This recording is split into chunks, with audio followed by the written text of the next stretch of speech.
Hey, what's going on, guys? Welcome back to yet another awesome tutorial. In today's video, we'll be discussing how to record a professional recording vocal at home.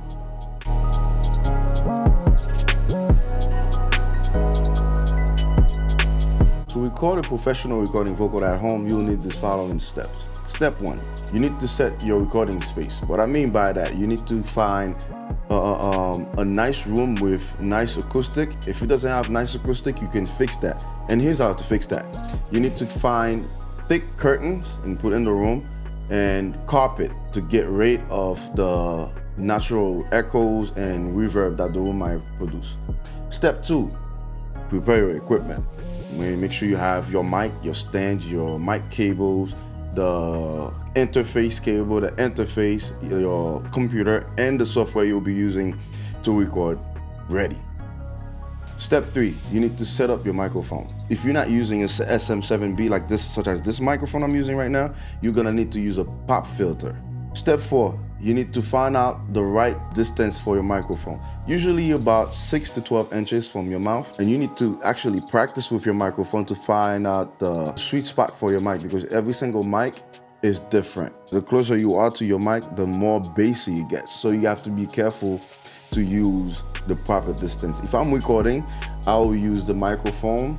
Let's just say this is the microphone. I'll use my hand. If I'm using a pop filter, then I put the pop filter on front of this right here, and then I'll make sure I have another hand like this. So I mean, from distance from here, there, and then straight to the microphone, and I'll get a nice recording that way. Step 5 is make sure you test your recording level. Very important, because if it's too hot, it's not good. And if it's too low, well, when you compress it, you bring everything up, you're gonna probably hear noise. What I mean by noise, you're gonna hear probably shh or little stuff that goes in the room. It's best to have a normal volume. I suggest you record no lower than negative 24 decibel, or no higher than negative 18 decibel.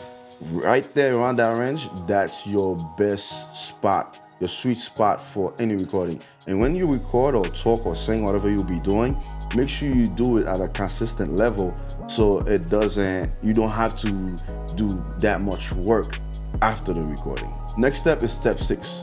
You need to prepare yourself. What I mean by prepare yourself is you need to relax. If you need to get some water, drink some water, have some water on site, or tea. Preferably you drink something hot or room temperature, because something cold will probably constrain your vocal cord. You don't want to do that.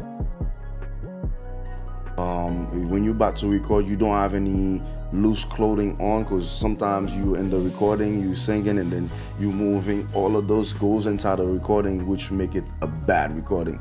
Make sure you don't have any bling bling on.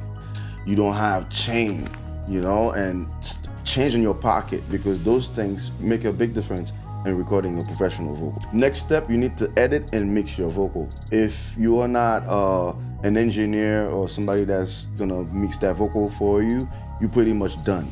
But if you are, you need to go back on your door, or listen to it, make sure that everything is good, the level is good. Cut if you have to cut, and then paste if you have to paste. Do all of that for your recording. You're pretty much done at that point. You send your recording to your producer or your mixing engineer.